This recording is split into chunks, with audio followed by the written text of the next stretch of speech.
Hi, and welcome back to Reddit Whispers. My world is a republic, a perfectly ordered city-state of 60,000 souls, and I am its quiet, devoted, and largely irrelevant king. The language of my kingdom is a low, resonant hum, a collective, single-minded breath that is the sound of purpose itself.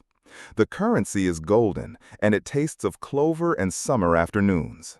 My name is Silas, and I am a beekeeper. For me, the apiary was never a business. It was a philosophy. It was a sanctuary from the chaotic, illogical, and often dishonest world of men. The hive is a place of absolute, unspinnable truth. A bee does not lie. It dances its truth, a precise geometric map to a field of wildflowers. It builds its truth in the perfect waxen hexagons of the comb. It lives and dies for a truth that is larger than itself, the survival of the colony. For 15 years, the apiary behind our small, secluded house was my church, my university, and my confessional. I knew the unique floral signature of a dozen different nectars. I knew the subtle shift in the colony's hum that signaled a change in the weather or the presence of a threat. My hands, calloused and perpetually stained with propolis, were more comfortable in the gentle, teeming world of the hive than they were anywhere else. My wife, Bronwyn, was, I thought, the human embodiment of this philosophy. I saw her as a creature of natural, honest beauty. She was a landscape painter, an artist who translated the truth of the world around us into color and light. She loved the fruits of my labor, the honey in her tea, the warm golden glow of the beeswax candles I made for her. But she was always, I now realize, a little distant from the labor itself. She saw the bees as my strange, buzzing congregation, a passion she respected but did not truly share.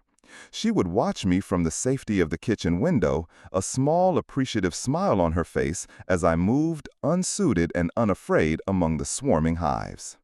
Our love, I believed, was like the relationship between the bee and the flower, a perfect symbiotic partnership. I was the forager, the worker, bringing the sweetness of the world home. She was the beauty, the color, the reason for the journey. We had a good life, a quiet life, a life built on a foundation of what I thought was a shared, unspoken understanding. The first sign that a foreign, invasive species had entered our small, balanced ecosystem was subtle. It was a sneeze. Bronwyn had always had seasonal allergies, a mild reaction to the spring pollen that was a part of life in the countryside. But this was different. This was a new, more violent sensitivity. It started in the late summer, a time when her allergies were usually dormant. Her eyes would be red and watery. She would develop small, hives-like rashes on her arms.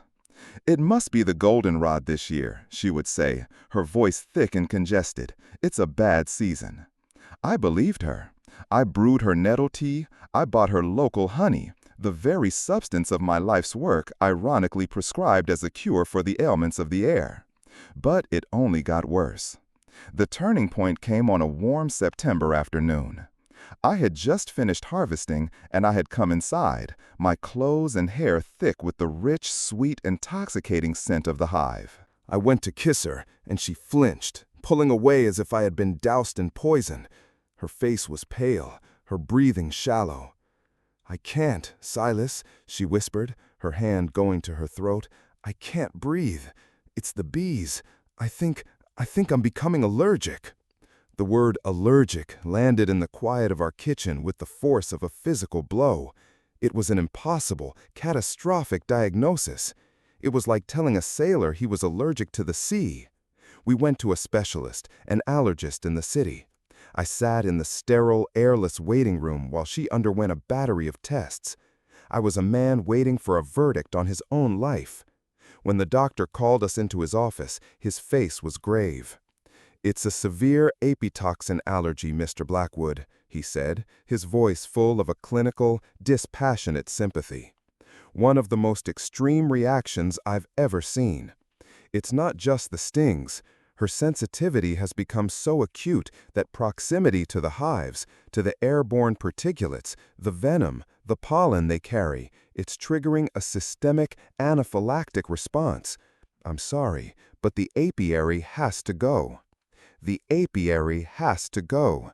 The 4 words were a death sentence. It was not just a collection of wooden boxes. It was my life. It was the heart of my world, the very source of my identity. I looked at Bronwyn. Her face was a mask of tragic, sorrowful resignation. Tears were streaming down her face. "I'm so sorry, my love," she whispered, taking my hand. Her hand was cold. "I know what they mean to you. But Silas, it's my health. It's my life." The choice, of course, was not a choice. It was a command. My wife's life or the life of my bees. My love for her or my love for my work. It was a brutal, impossible equation, but there was only one possible answer. The dismantling of the apiary was one of the most painful experiences of my life. It was a funeral.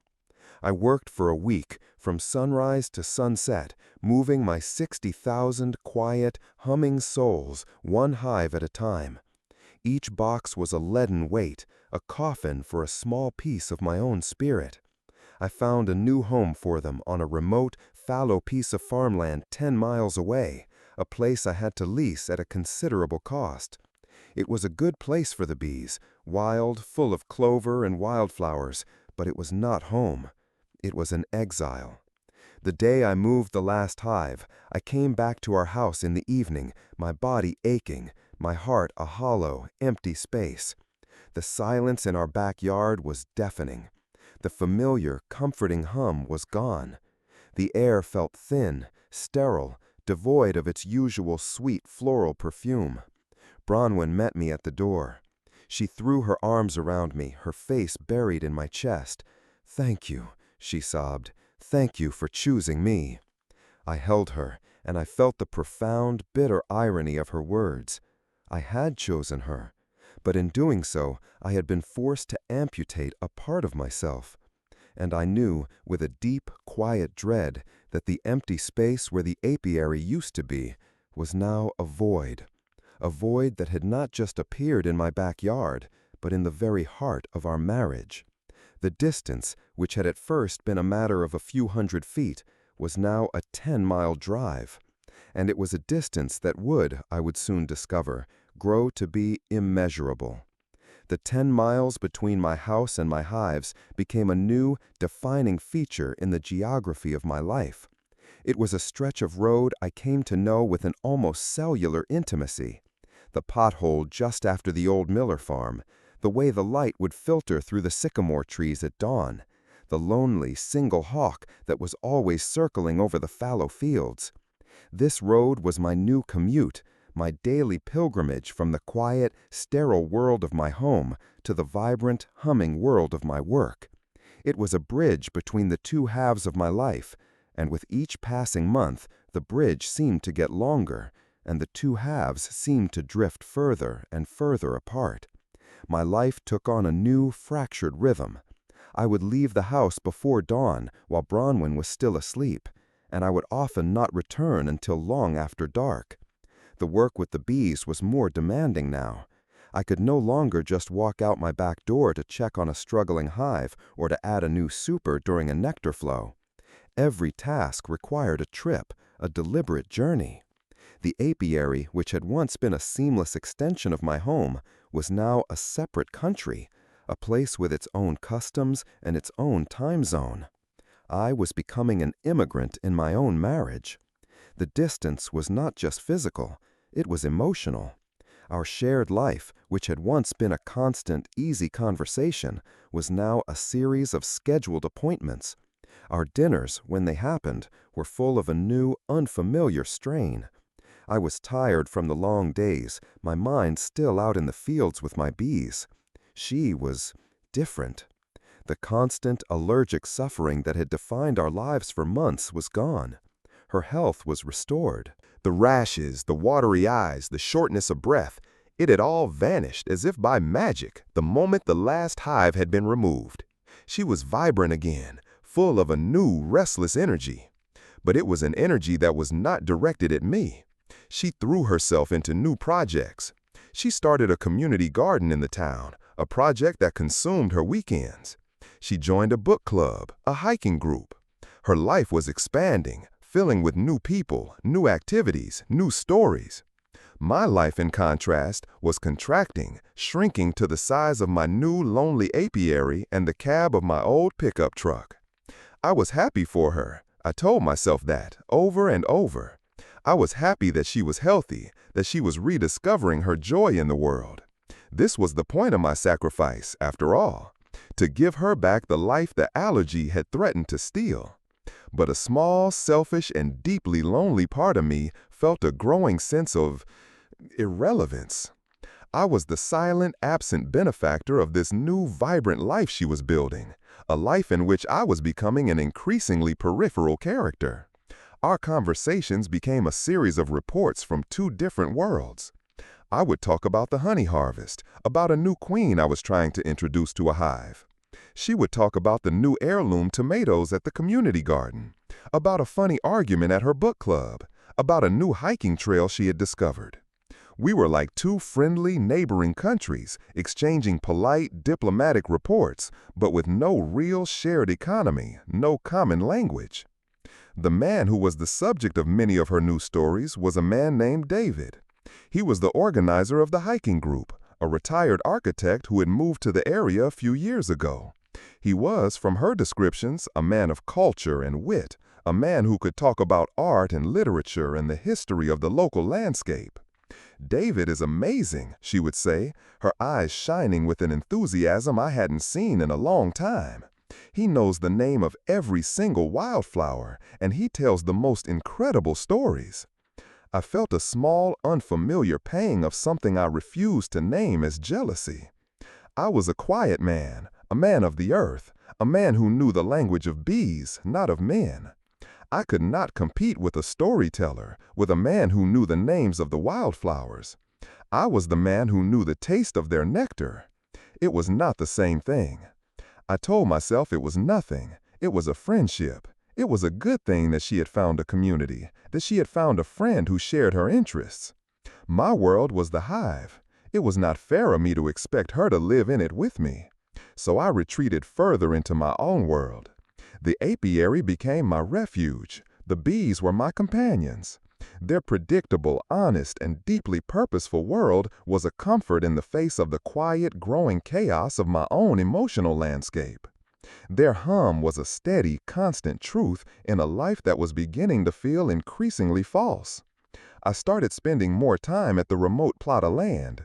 I built a small, rough shed, a place to store my equipment, a place to get out of the rain.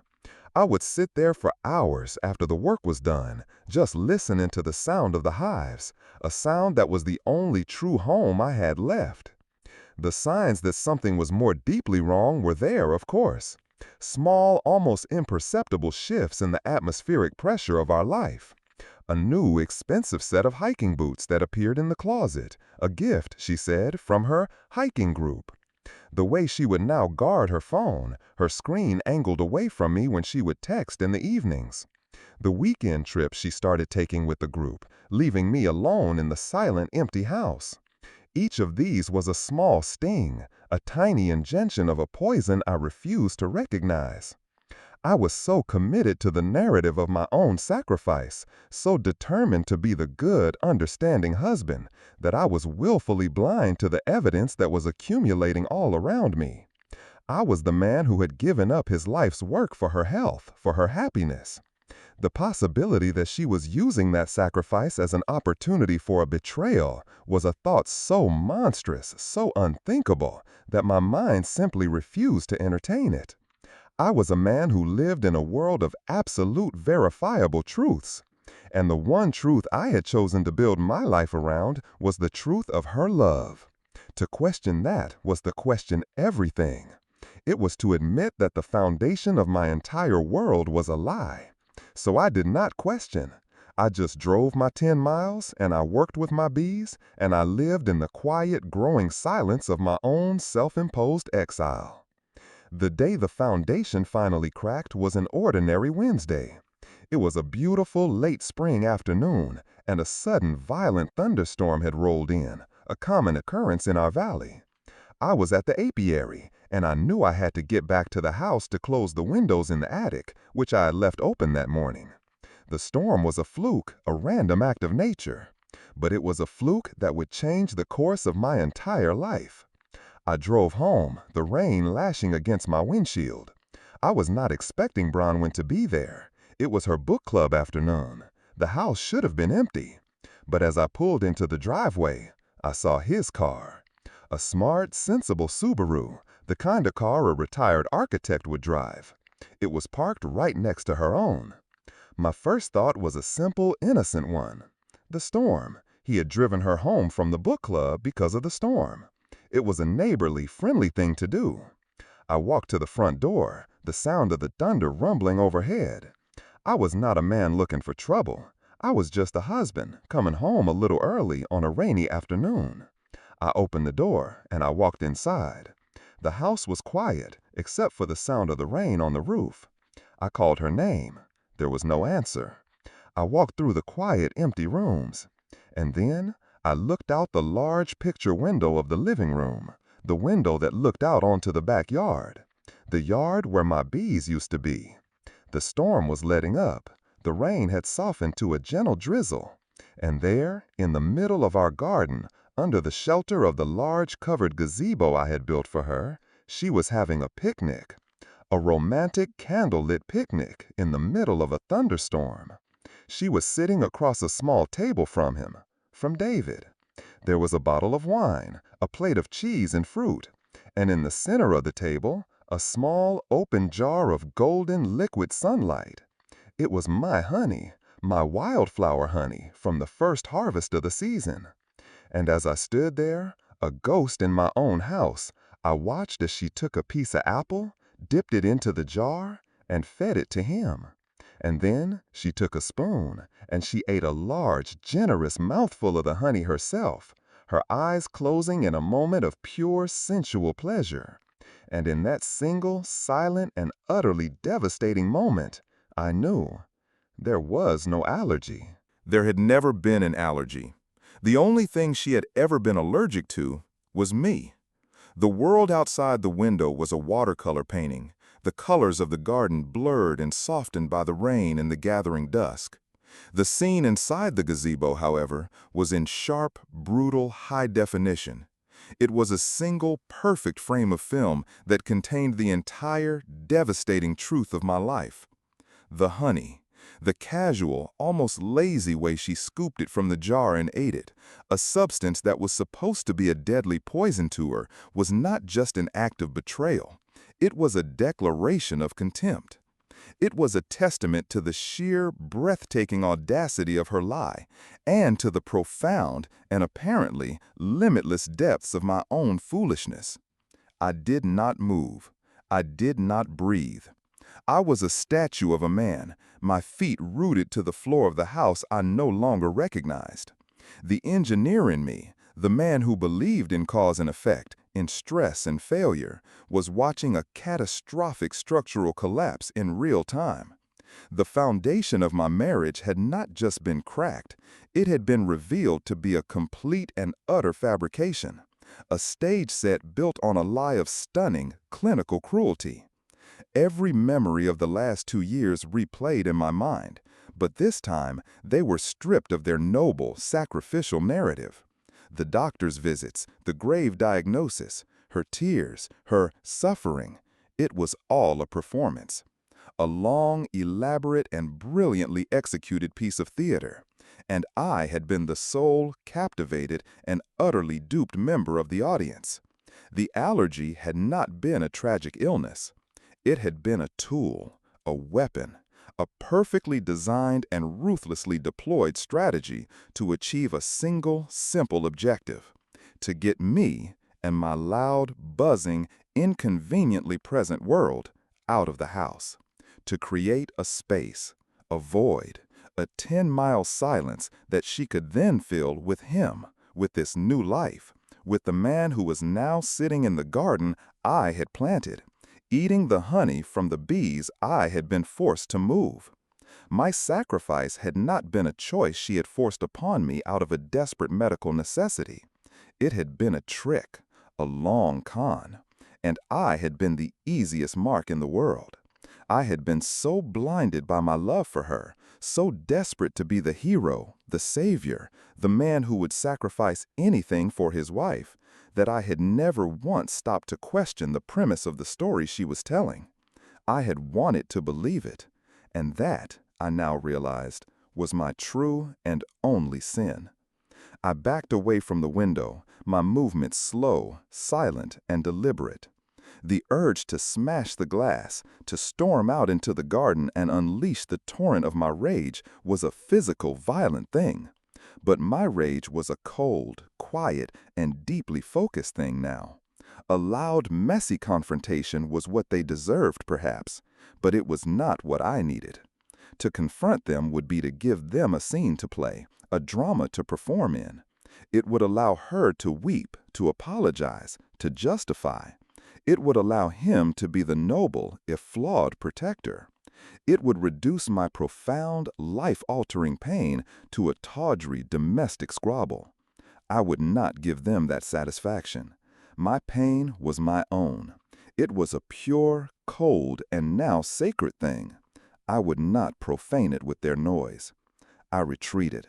I walked back through the quiet, empty house, a house that was no longer mine, a house that was now just a collection of wood and nails and plaster. I got back in my truck. The rain had stopped. The air was clean and cool. I started the engine, the familiar rumbling sound a strange and hollow comfort.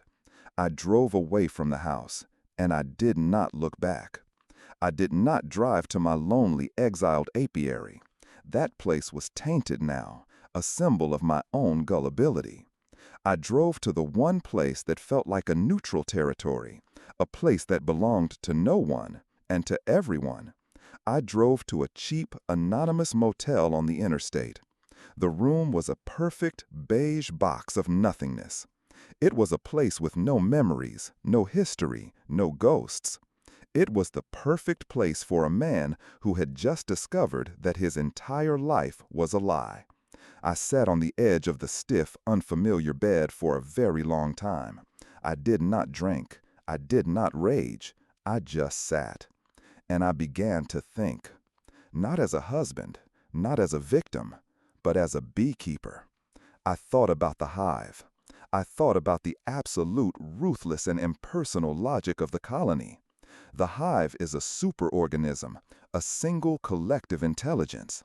Its only goal is its own survival, its own propagation. It is utterly and beautifully without sentiment. When a drone has served its purpose, it is expelled from the hive to die. When a queen grows weak, she is replaced by a younger, stronger one, a process known as superseizure. The old queen is not hated, she is not punished. She is simply obsolete. Her continued presence is a threat to the health and future of the colony, and so she is, with a calm, biological, and utterly unsentimental efficiency, removed. And I realized, was the old queen. My marriage had been a hive, and I had grown weak, complacent, perhaps too focused on my own quiet world of work. Bronwyn, in her own deeply human and deeply flawed way, had simply initiated a process of superseizure. She had found a new, stronger, and more present partner to ensure the survival and propagation of her own life. The allergy had been a clever, if cruel, way to marginalize me, to push me to the periphery of the hive, to make my own expulsion a quiet and seemingly natural process. It was not a grand evil conspiracy. It was a small, sad, and deeply selfish act of survival. This understanding did not excuse her. It did not lessen the pain of her betrayal, but it contextualized it. It transformed it from a chaotic, emotional act of cruelty into something I could, on a cold, intellectual level, almost understand. I had been outmaneuvered. I had been out-evolved. And now I had to decide. The law of the hive is simple. The obsolete must be removed. I could fight. I could sue for divorce, use my knowledge as leverage, create a bitter, destructive war that would likely destroy us both and the very home I had worked so hard to maintain for her. Or I could accept the verdict of the colony. I could accept my own obsolescence. I could remove myself from the hive, quietly and completely, and let them continue with the new life they had built. I spent 3 days in that beige anonymous room, wrestling with that choice. I was a man at war with his own heart. The part of me that had been so deeply wronged, so profoundly humiliated, screamed for justice, for revenge, for a reckoning. But the other part of me, the quiet beekeeper part, the part that had loved her for 15 years, the part that still, on some deep vestigial level, wanted her to be happy, whispered a different, more difficult path. On the 3rd day, I knew what I had to do. My plan was not a plan for revenge. It was a plan for abdication, a quiet, final, and absolute withdrawal. I would not give her the satisfaction of a fight or the burden of my forgiveness. I would simply give her what she had so clearly wanted all along, my absence. I went to a lawyer, a simple, small-town lawyer who specialized in real estate and contracts. I didn't tell him the story. I just gave him my instructions. I had him draw up a quitclaim deed, a simple legal document that would transfer my half of the ownership of our house, our land, entirely to her. I signed it. I had him draw up a simple 1-page letter. It was a bill of sale. It stated that I was selling my entire apiary, all 60 hives, all my equipment, to an anonymous buyer, effective immediately. And then I went to the bank. I withdrew a significant but not catastrophic amount of our shared savings, in cash. It was not a theft. It was a severance. My final paycheck from a job I was now officially leaving. I was dismantling my life, piece by piece, with the same quiet efficiency I would use to dismantle a dead hive. The final act was the one that required the most courage. I drove back to the house. I did it in the middle of the day, when I knew she would be at her community garden and he would be at his own home. I didn't go inside. I went to the front porch. I placed a single, small, sealed manila envelope on the welcome mat. Inside was the quitclaim deed, the bill of sale for the bees, and the key to my truck, which I had left parked at the end of the street. I was not just giving her the house. I was giving her my life's work. I was giving her my past. I was giving her everything. Everything except for one single thing. I went to the large oak tree in the front yard, and at its base I placed a single, small, unlabeled jar of my wildflower honey. It was a message, a quiet, final, and utterly undeniable statement. It was not an accusation. It was a fact. A single, golden, liquid truth in a world that had been built on a lie. It said, simply, I know. And with that, I turned and I walked away. I did not look back. I was a king, abdicating my throne, leaving my kingdom to its new and perhaps more deserving queen. I was a drone, expelling myself from the hive. And I was walking, for the first time in a very long time, into a world where I was completely and terrifyingly and finally free. The act of walking away is a strange and deceptive thing. It feels like an ending, a final, definitive period at the end of a long, painful sentence. But it is not an ending. It is a beginning. It is the first, terrifying, and uncertain step into a new, uncharted territory. I did not walk far. I walked to the bus station at the edge of town, a place I had passed 1,000 times but had never entered. I was a man without a vehicle, without a home, without a plan. I had a duffel bag with a few changes of clothes and a thick, heavy envelope of cash in my pocket. I was a ghost, a refugee from my own life. I bought a ticket for the first bus that was leaving, a long, rattling, overnight journey to a city I had never been to, a name I had chosen at random from the departure board. As the bus pulled away from the station, I looked out the window at the familiar, receding landscape of my hometown, and I felt not sadness, but a profound and strangely peaceful sense of release. The weight I had been carrying, the weight of the lie, of the sacrifice, of the performance, it had all been left behind, in a small, sealed envelope on a welcome mat. I was just a man, moving through the darkness, and for the first time, the road ahead was not a commute. It was an escape. I spent the next year in a state of deliberate monastic anonymity. I lived in a series of small, rented rooms in cities where no one knew my name. I took on simple, physical, and blessedly uncomplicated jobs. I worked as a dishwasher in a diner, as a stocker in a warehouse, as a landscaper for a city park. The work was hard, it was honest, and it required nothing of me but the labor of my hands. It was a form of purification, a way of scrubbing the residue of my old life from my soul. I did not contact anyone from my past. I did not go online. I was a man in a self-imposed witness protection program, hiding not from an enemy, but from the ghost of the man I used to be. I was learning to live in the silence. Not the charged, heavy silence of my broken marriage, but a new, clean, and empty silence. A silence that was, at first, terrifying in its vastness, but that slowly, gradually, became a source of peace. In the silence, I began to hear my own voice again, a voice that had been drowned out for years by the roar of my own sacrifice and the hum of her deception. The desire to return to the bees came slowly, a quiet, persistent yearning that started as a whisper and grew into a need. I missed the smell of the wax. I missed the sound of the hive. I missed the honest, purposeful, and deeply ordered world that they inhabited. They were the only part of my old life that had been true. But I knew I could not go back to the way it had been. I could not be the same beekeeper I had been before. That man was gone, lost in the wreckage of his own good intentions. I had to find a new way. The opportunity came in an unexpected form. In a small public library in a coastal town in Northern California, I saw a flyer. A local, nonprofit, community-supported agriculture (CSA) farm was looking for an apprentice beekeeper. They had a small, struggling apiary, and they needed someone to help bring it back to health.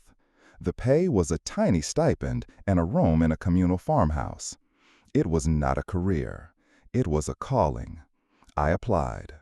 The farm was a chaotic, beautiful, and deeply idealistic place, run by a collection of young, energetic people who believed in things like soil health and biodiversity and the interconnectedness of all living things.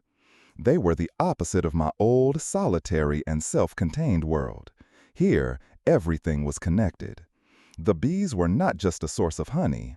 They were the essential, life-giving pollinators for the vegetables, the orchards, the entire vibrant ecosystem of the farm. I was not the king of my own private kingdom anymore. I was a citizen, a worker, a small but vital part of a much larger whole. And in this new context, I began to heal.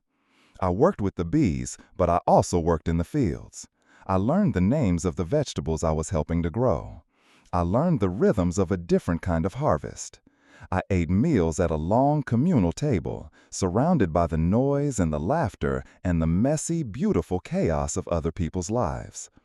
I learned to talk again, not about my past, which I kept as a quiet, private territory, but about the present, about the weather, about the soil, about the small daily triumphs and disasters of a life lived in close connection to the earth. I was no longer a man defined by a single all-consuming relationship. I was a man being redefined by a community. I did not know what had become of Bronwyn. I did not know if she had found happiness with her new queen, if their hive was thriving. And I found, to my own profound surprise, that I did not care. Her story was no longer my story. I had my own colony to tend to now, my own new swarm to nurture. One evening, as I was sitting on the porch of the farmhouse, watching the last of my bees return to their hives for the night, a young woman from the farm, a bright, kind, and deeply intelligent woman named Maya, came and sat beside me. We sat in a comfortable, easy silence for a long time, watching the sunset over the rolling green hills. "You're good with them," she said, her voice a quiet, gentle sound. "The bees, they trust you." "I speak their language," I said, a small, simple truth that felt more real than anything I had said in years. "They don't lie." She smiled, a warm, genuine smile that held no artifice, no hidden meaning. "No," she said, "they don't." We sat a little longer, and then she stood up to go inside. "You know," she said, pausing in the doorway, "we're planting a new field of wildflowers next spring, on the north slope. We're going to need a lot of help." It was not a promise. It was not a proposal. It was just a simple, honest statement of a future fact. An invitation to be a part of something new that was growing. I looked out at my hives, at the quiet, humming, and deeply truthful world I was slowly, carefully building again. And for the first time in a very long time, I felt the unmistakable and deeply welcome taste of sweetness on my tongue. It was the taste of a new and perhaps better honey. Thank you for tuning in to Reddit Whispers. We've all faced moments when everything felt broken. What was your turning point? Leave it in the comments, because your experience might be exactly what someone else needs to hear right now. Thank you.